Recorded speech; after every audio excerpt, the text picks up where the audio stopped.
Hello friends, welcome back to my YouTube channel. और आज का टॉपिक है कैंसर।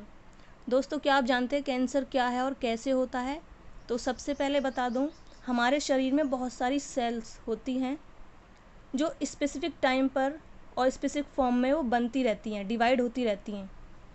और सेल्स को कंट्रोल एंड रेगुलेट करता है कौन? डीएनए।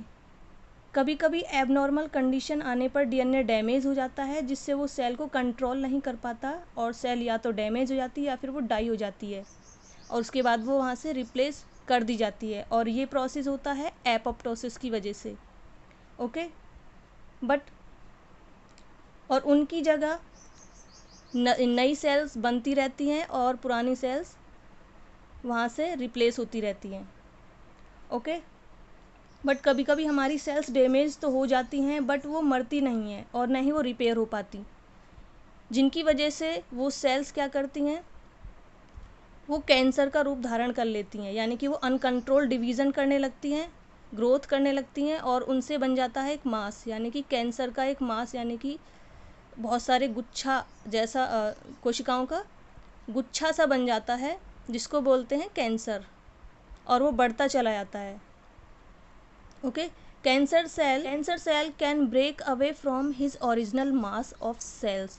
यानी जहाँ पे वो कैंसर का जो मास बना है, जो कैंसर का जो बहुत सारी सेल्स बनी हैं, अनडिवाइडेड अनकंट्रोल सेल्स जो बनी हैं, वो अपने ओरिजिनल एरिया से हटके ट्रैवल करती हुई, यानी कि ट्रैवल किसके द्वारा करती हैं? ब्लड और लिम्फ सिस्टम के थ्रू वो दूसरी जगह चली जाती है, हमारे बॉडी के किसी दूसरे भाग में चली जाती हैं, जहाँ पर वो फिर से अनकंट्रोल और डिवाइड होने लगती हैं और वहाँ पे फिर से कैंसर का रूप धारण कर लेती हैं।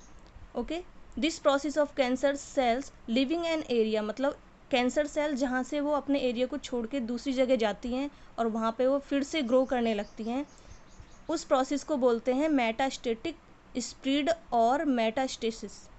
ओके, उस प्रोसेस को क्या कहते हैं? मेटास्टेसिस।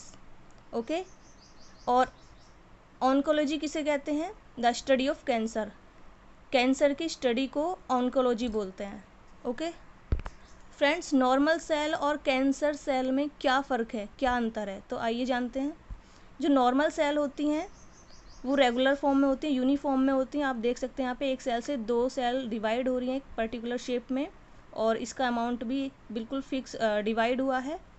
इसमें सिंगल न्यूक्लियस होता है, सिंगल न्यूक्लियोलस भी होता है, और इस स्फेरॉइड शेप में होते हैं। ओके, लार्ज साइटोप्लाज्म होता है इसमें, और कंट्रोल ग्रोथ होती है। जो ग्रोथ होती है इनकी कंट्रोल वे में होती है। ब्लड सप्लाई में क्या होता है? Normal angiogenesis occur during development, मतलब इसमें जो ब्लड फॉर्मेशन होता है वो नॉर्मल वे में होता है। The form of blood in normal way is called angiogenesis, जो हमारे सेल्स के डेवलपमेंट में हेल्प करता है। ओके, और इसमें O2 की रिक्वायरमेंट होती है, और इसकी जो जो सेल्स होती हैं वो फिक्स लोकेशन में होती है। मतलब सपोज अगर लिवर सेल है तो उसकी सेल्स लिवर में ही रहेंगी, वहीं पे डिवाइड करेंगी, वहीं पे ग्रो करेंगी। ओके, तो ये तो थी हमारी नॉर्मल सेल। सेकंड आते हैं कैंसर सेल। कैंसर सेल कैसी होती हैं? ये इरेगुलर शेप में होती हैं, और इनमें मल्टी न्यूक्लियोलस होते हैं, और जो न्यूक्लियस होता है वो काफ़ी बड़ा होता है, स्मॉल साइटोप्लाज्म होता है। ओके, और O2 की इसमें ज़रूरत नहीं होती, यानी कि एनएरोबिक कंडीशन में ये होती हैं, और ये मल्टी एंड लार्ज न्यूक्लियोलाई होती हैं, यानी कि इनमें बहुत सारे न्यूक्लियोलाई होते हैं और लार्ज होते हैं। ओके, और ये जो इनकी जो ग्रोथ होती है वो अनकंट्रोल होती है, यानी कि एक सेल से देखिए आप यहाँ पे इतनी सारी बहुत सारी सेल्स बन चुकी हैं। ओके, और ये ट्यूमर इंड्यूस्ड एंजियोजेनेसिस होता है, यानी कि ट्यूमर क्या करता है? एंजियोजेनेसिस को इंड्यूस करता है। ओके, यानी कि जो नॉर्मल सेल होती है उसमें केवल एक ही न्यूक्लियस होता है और साइटोप्लाज्म भी उसमें लार्ज होता है, और इसका जो शेप होता है वो कैसा होता है? यूनिफॉर्म में होता है। बट जो कैंसर सेल होती हैं ये इरेगुलर शेप में होता है और मल्टी न्यूक्लियोलाई इसमें होती हैं, और न्यूक्लियस काफ़ी बड़ा होता है, और साइटोप्लाज्म कम वॉल्यूम का होता है, स्मॉल वॉल्यूम का होता है। इसमें O2 की रिक्वायरमेंट नहीं होती। और ये बॉडी के हर जगह ये क्या कर सकते हैं, स्प्रेड हो सकते हैं, और ये अपनी फिक्स जगह पर स्प्रेड होते हैं। अब बात करते हैं सिम्टम्स की, इसके क्या क्या लक्षण होते हैं।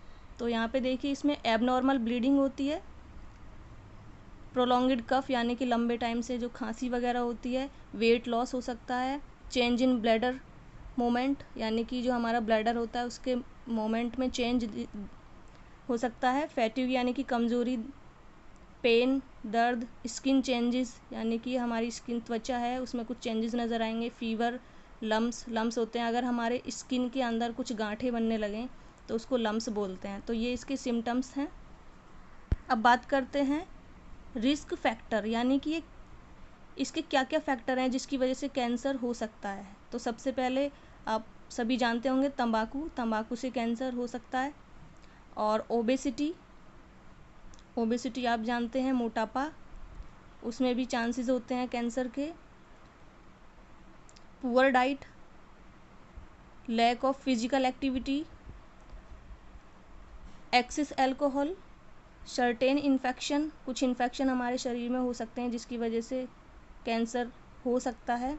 केमिकल और टॉक्सिक कंपाउंड, हम अपने डेली यूज़ में केमिकल और टॉक्सिक कंपाउंड यूज़ करते हैं, उनसे कैंसर के चांसेस बढ़ जाते हैं। एक्सपोजर, आयोनाइजेशन रेडिएशन, जो हमारी रेडिएशन होती हैं, रेडिएशन की वजह से कैंसर हो सकता है। सम पैथोजेंस, कुछ पैथोजेंस हैं, बैक्टीरिया, वायरस, उनकी वजह से कैंसर होता है।